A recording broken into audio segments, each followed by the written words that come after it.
రాహుల్ గాంధీ గారు మా చిక్కడపల్లి లైబ్రరీ దగ్గరకు వచ్చి మాకు హామీ ఇచ్చిండు. ఏడాది లోపలనే 2 లక్షల ఉద్యోగాలు ఇస్తాం, యూపీఎస్ తరఫున జాబ్ క్యాలెండర్ చెప్పిండు.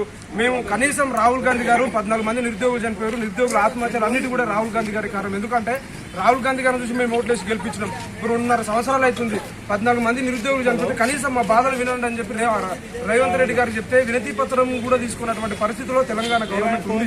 కాబట్టి మరి మేము ఎవరిని అడుకోవాలి? ఇప్పుడు లైబ్రరీ దగ్గరకు వచ్చి చదువుకుంటుంటే 11 గంటలకు ఇప్పుడు ఏమైంది? ఆల్రెడీ రాహుల్ గాంధీ గారు వచ్చిన అంతమంది సెక్యూరిటీ ఉన్నారు. రాహుల్ గాంధీ ఎందుకు అడుగుతాం? మేము రాహుల్ గాంధీని అడుగుకుంటే మాకు ఏమొస్తుంది? తెలంగాణలో మేము అడిగే హక్కు లేదా అంటే క్వశ్చన్ చేసే హక్కు లేదు. ఆ రోజు గత గవర్నమెంట్ ఉన్నప్పుడు ఏం చేశారంటే మాకు హామీ ఇచ్చారు, 2 లక్షల ఉద్యోగాలు ఇస్తామని హామీ ఇచ్చారు.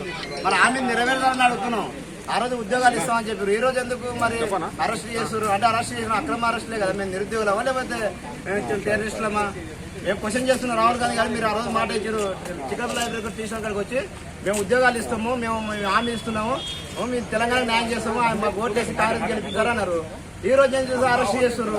మాకు 2 లక్షల ఉద్యోగాలు ఇవ్వండి అని అడుగుతున్నాం. అంతేగాని మేము ఏ వేరే నిర్బంధాలు పెట్టిన నిరుద్యోగులు అరెస్ట్ మా అంటే 2 సంవత్సరాలు తర్వాత మీరు వచ్చి తెలంగాణలో ప్రచారం చేసుకునే పరిస్థితి విద్యార్థులే కారణం. ఇది ప్రజాపాలన. పోలీసులు లైబ్రరీలో చదువుతుంటే బుక్కుల మీద తీసుకొచ్చి మమ్మల్ని తీసుకొని పోతుండ్రు. ఇది ప్రజాపాలన అయితే ప్రజాపాలన ఎట్టయితే ప్రభుత్వాన్ని విన్నవిస్తున్నారు. ప్రజాపాలన ప్రజాపాలన అంటారు దిక్కు. మరి ప్రజాపాలన ఎట్లా అంటారు అంటే ఇది అక్రమ, ఇది వేరే విధంగా అంటున్నారు. విద్యార్థులను అరెస్ట్ చేయడం అనేది చాలా దారుణం. ఇది మీరేమంటారు? కృష్ణ రా పోదాం. కిరణ్ నువ్వు కూడా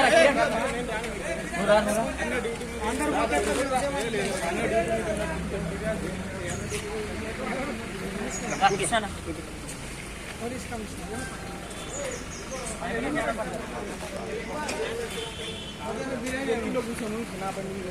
సార్ మా వాళ్ళకి మధ్యాహ్నం బిర్యానీ మధ్యాహ్నం బిర్యానీ సార్ వాళ్ళకు 5 రూపాయలు తింటారు. మళ్ళీ సార్ బిర్యానీ